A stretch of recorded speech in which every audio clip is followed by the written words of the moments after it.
Hello students. तो हम लोग आगे बढ़ते हैं प्रोबेबिलिटी में, है ना।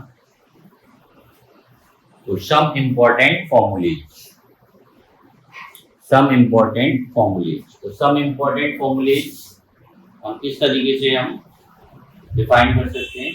बहुत सारे फॉर्मूले होते हैं, ठीक है ना। तो किसी के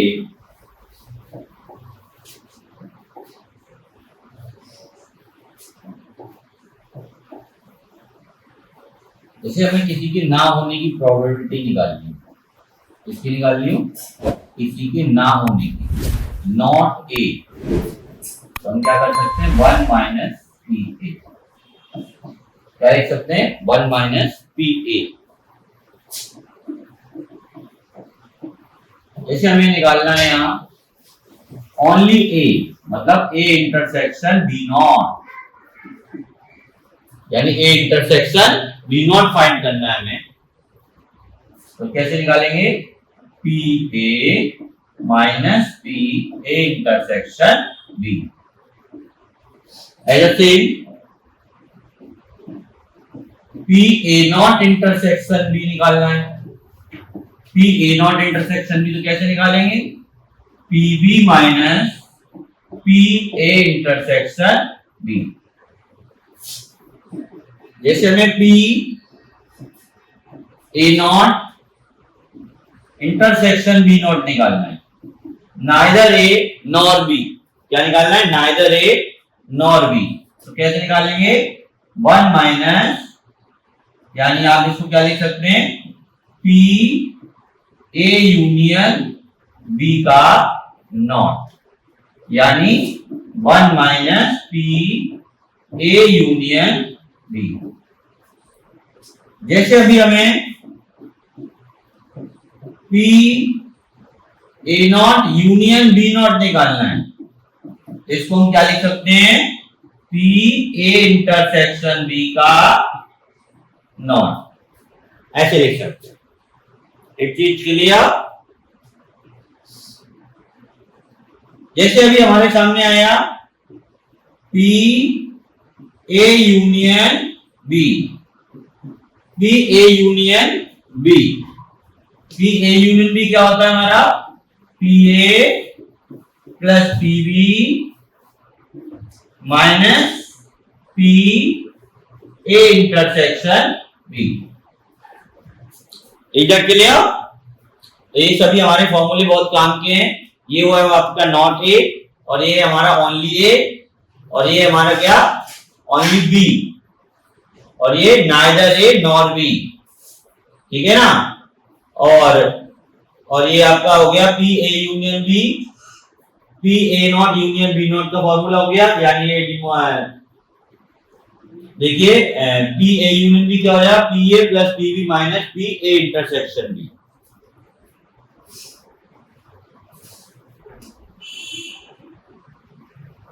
ये हमारा डी मॉर्गन्स लॉ जो हमने सेट्स में पढ़ा हुआ है ना, उससे रिलेटेड फॉर्मेट में हमने चेंज कर दिया।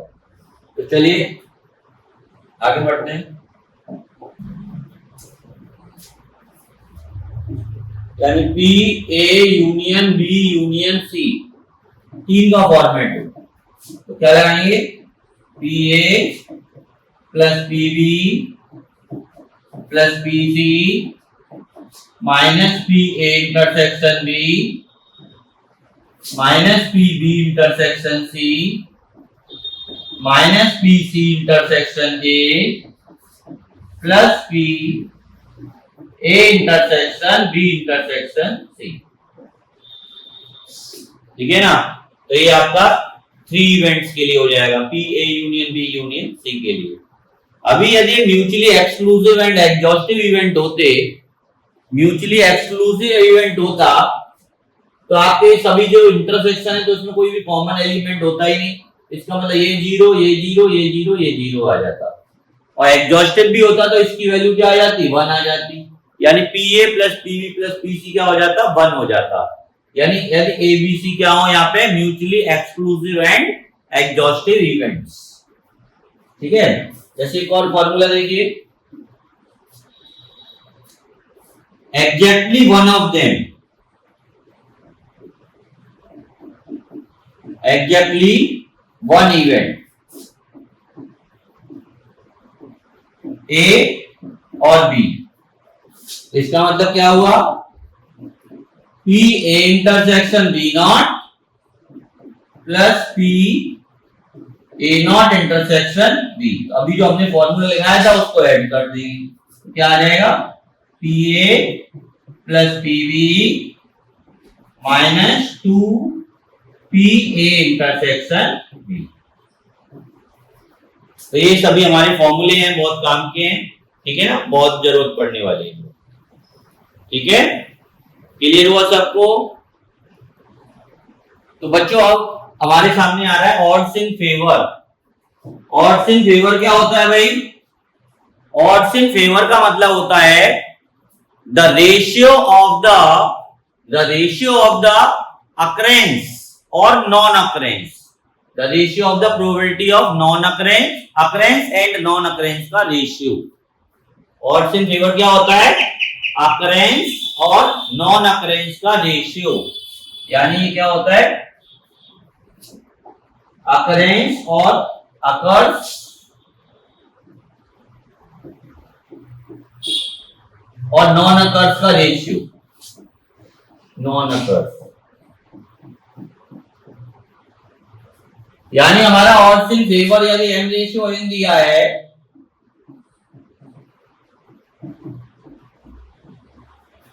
क्या दिया है? M ratio N. तो हम रेशियो का सम कर लेंगे तो क्या आ जाएगा? M plus N. तो प्रोबेबिलिटी अकरेंस की क्या आ जाएगी? Probability of occurs M upon M plus N. ऐसे ही प्रोबेबिलिटी हम नॉन अकर्स की निकालें,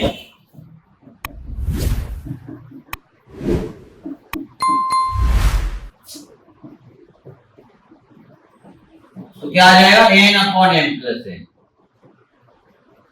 यानी अकर्स और नॉन अकर्स का रेशियो हो गया एम रेशियो एन।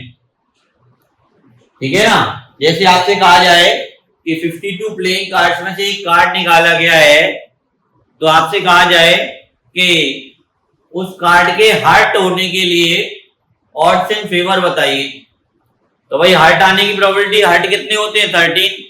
तो 13/52 और 13/52 क्या आ जाएगा आपका? यानी 1/4। तो प्रोबेबिलिटी होने की क्या हो गई? 1/4 और ना होने की क्या हुई? 3/4। तो ऑड्स इन फेवर क्या होगा?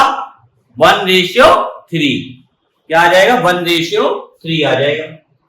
अब देखिए ऑड्स अगेंस्ट क्या होता है भाई? ऑड्स अगेंस्ट होता है नॉन अकर्स और अकर्स का रेशियो। नॉन अकर्स और अकरेंस एंड अकरेंस का रेशियो। तो यहां पे बच्चों मान लीजिए ऑड्स अगेंस्ट दिया हुआ है आपका M ratio N. M ratio N दिया है, तो प्रोबेबिलिटी ऑफ नॉन अकर्स की होगी। नॉन अकर्स की क्या होगी? M upon M plus N. यानी नॉन अकर्स पहले आएगा यहां, और प्रोबेबिलिटी अकर्स की क्या होगी?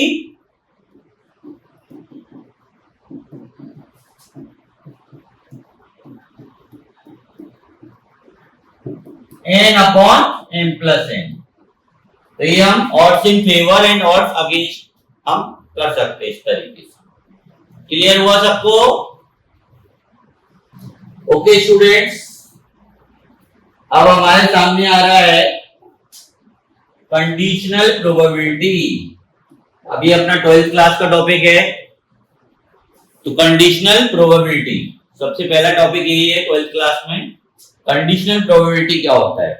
कंडीशनल प्रोबेबिलिटी का मतलब होता है कि जिसकी हम बात करते हैं, यानी यहां पे 2 इवेंट होते हैं सेपरेटली। कितने इवेंट होते हैं? 2। एक इवेंट गिवन होता है और एक की प्रोबेबिलिटी फाइंड करनी होती है। दोनों इवेंट को मिलाना नहीं है आपस में, दोनों को सेपरेट रखना है, मिक्स नहीं करना है, समझे ना? मिक्स नहीं करना है, दोनों को सेपरेट रखना है। तो P A upon B, P A upon B का मतलब क्या होता है? यानी कंडीशन का मतलब एक गिवन है और एक की प्रोबेबिलिटी फाइंड करनी है। जैसे मार्केट से शर्ट खरीदी तो ट्राउजर खरीदने की प्रोबेबिलिटी बताओ। यदि आप मैथ्स में पास हैं तो कंप्यूटर में पास होने की प्रोबेबिलिटी बताओ। यदि फर्स्ट डाई पर 5 आया है तो सेकंड पर 3 आने की प्रोबेबिलिटी बताइए। इस टाइप के क्वेश्चन इसमें आएंगे, ठीक है ना? मतलब एक कंडीशन गिवन होगी और दूसरे की प्रोबेबिलिटी फाइंड करवाएगा। जैसे आपने देखा P A upon B, P A upon B का मतलब क्या है भाई? P A upon B means होता क्या है? यहां पे ए और बी है क्या? यानी यहां पे प्रोबेबिलिटी ऑफ ए की प्रोबेबिलिटी फाइंड करी गई है और गिवन क्या है? Given that B, given that B, इसके लिए ए की प्रोबेबिलिटी फाइंड करना है जब बी गिवन हो। तो हमेशा जिसकी प्रोबेबिलिटी फाइंड करते हैं वहां से ऊपर लिखते हैं और जो गिवन होता है उसे नीचे करते हैं। तो पी ए अपॉन बी, तो पी ए अपॉन बी का फॉर्मूला क्या बन जाएगा? P A intersection B upon P B, P A intersection B upon P B. ऐसे ही पी बी अपॉन ए का मतलब क्या हुआ? प्रोबेबिलिटी ऑफ बी, क्या आएगा? Probability of B given that ए,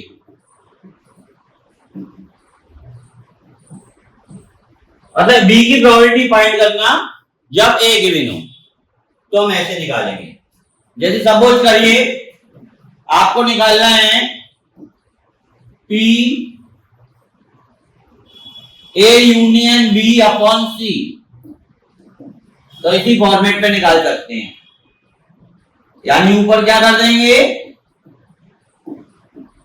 इसका इंटरसेक्शन और ये नीचे आपका आ जाएगा पी सी, ठीक है ना? जैसे अभी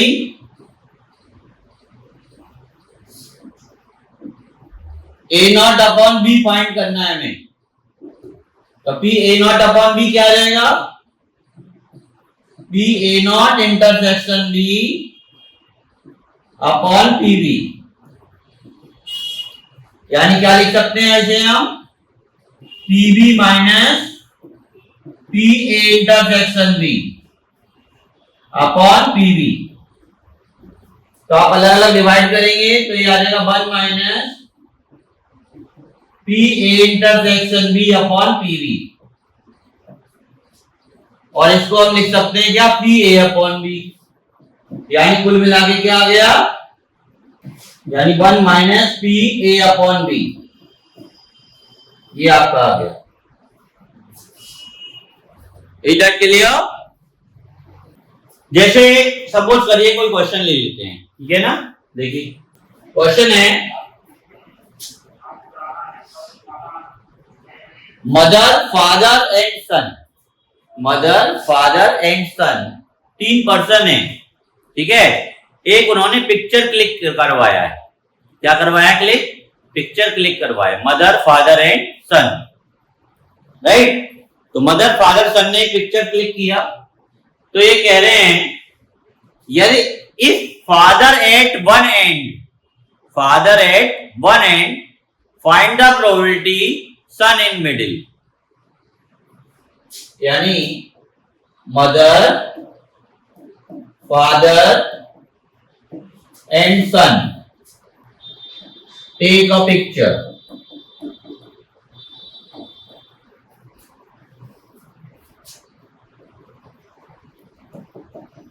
if father in middle, find the probability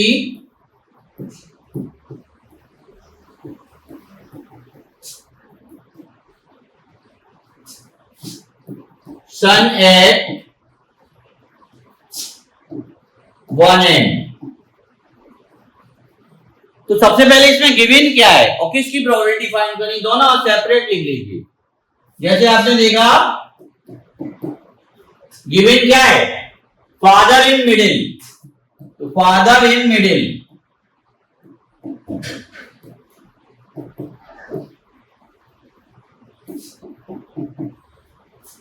और प्रोबेबिलिटी किसकी फाइंड करनी है, son at one end, son at one end, इसकी प्रोबेबिलिटी फाइंड करनी है हमें।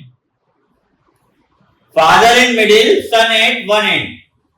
तो देखिए पहले तो टोटल आउटकम बताओ क्या पॉसिबल है। जैसे father mother son, father son mother, mother father son, mother son father, son father mother और सन मदर फादर, ये हमारे टोटल आउटकम था।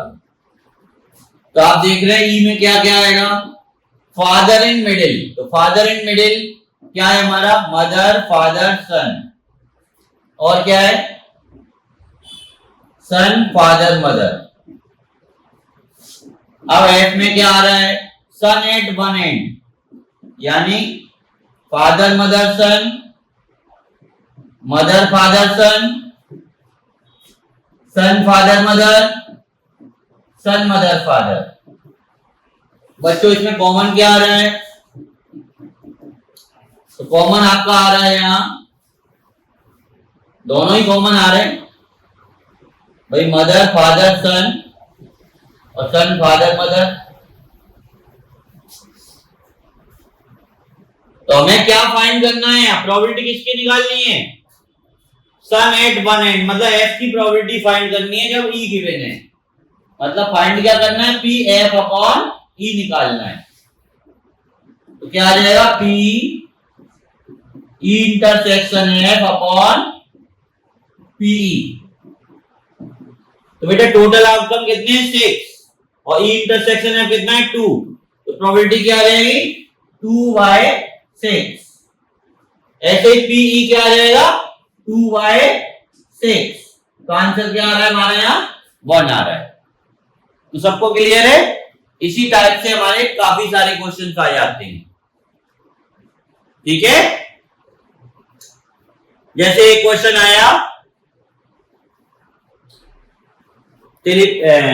हो गया, ये सबको समझ में आ गया।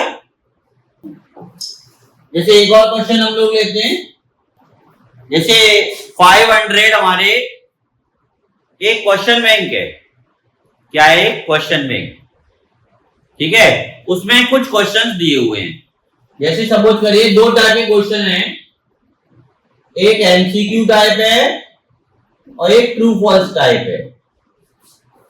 सपोज करिए 500 इजी एमसीक्यू है और 300 डिफिकल्ट एमसीक्यू है। जैसे 400 आपके इजी ट्रू फॉल्स है और 200 आपके डिफिकल्ट ट्रू फॉल्स क्वेश्चन है। ये क्वेश्चन है हमारा, एक क्वेश्चन बैंक है जिसमें 500 इजी एमसीक्यू है और 300 डिफिकल्ट एमसीक्यू है और 400 इजी ट्रू फॉल्स क्वेश्चन है, 200 difficult true false question. One question is selected from a question bank, ये क्वेश्चन सिलेक्ट करना है। इफ सिलेक्टेड क्वेश्चन एमसीक्यू है, then find the probability it is easy। तो easy होने की प्रोबेबिलिटी फाइंड करिए। तो अपन ने देखा यहाँ 2 इवेंट है, एक की प्रोबेबिलिटी फाइंड करनी है, एक गिवन है। तो गिवन क्या है हमारा, selected question MCQ, MCQ selected question easy. बच्चों प्रोबेबिलिटी किसकी फाइंड करनी है? इजी होने की। मतलब हमें क्या निकालना है? पी एफ अपॉन ई निकालना है। तो क्या आ जाएगा? P E intersection F upon P. E intersection F का मतलब क्या हुआ? इजी भी हो और एमसीक्यू भी हो। Easy MCQ. टोटल क्वेश्चन कितने हैं? 500 300 प्लस 400 प्लस 200 यानी 1400 हो गया। टोटल क्वेश्चन है 1400। तो इजी एमसीक्यू कितने हैं भाई? इजी भी और एमसीक्यू भी 500। तो प्रोबेबिलिटी क्या आ गई? 500 अपॉन 1400। और पीई, पी का मतलब सिलेक्टेड क्वेश्चन एमसीक्यू। तो एमसीक्यू कितने टोटल हमारे? 800। तो प्रोबेबिलिटी क्या आ जाएगी? 800 अपॉन 1400 यानी ये आपका आंसर आ जाएगा 5/8। तो इस तरीके से हम कंडीशनल प्रोबेबिलिटी के क्वेश्चन कर सकते हैं। ओके।